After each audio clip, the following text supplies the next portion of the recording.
Hello guys, welcome back to my channel Simply CM, and today ay nasa tiny house kami dito. Medyo madumi kasi ang dami na may mga bisita kami dumating kahapon.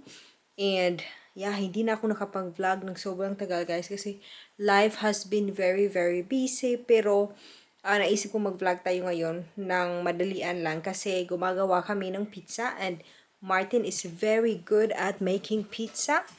May siya, may parang oven na siya na pang na talaga, parang professional na ba. Pero nagpa-practice pa rin siya.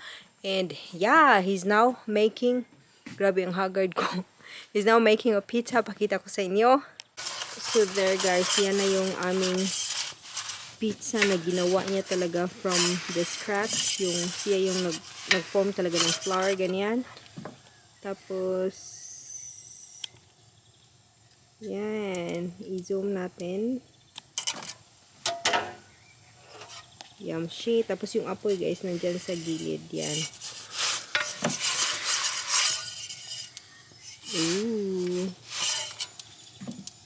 Yan. Tapos pakita ko lang sa yung gilid ng apoy dito.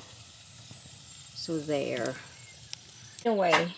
So yan na yung gawa namin guys. Gawa niya pala. Ang kakain lang ako. Yum. Yumshi.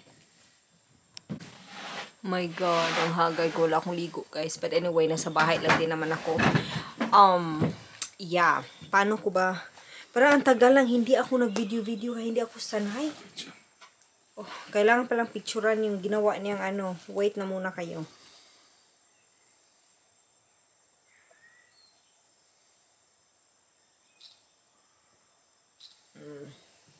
So, kailangan natin picturean yung Anyway, ito, nakakain na tayo. Oh, sarap niya. Promise. Nag-pizza party. Is that the right word? Pizza party kami kahapon. Nandito yung mga friends. Tapos, ito yung para mga leftover dough na sayang naman ko itapon. So, okay pa naman siya. So, yun. Medyo medyo ang awkward. Ano pa yung may nagbi-beep sa gilid? I don't know. But anyway. This one is a lot better. Sarap niya.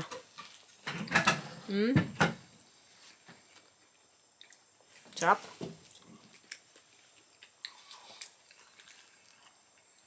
Wait lang. Walang drinks.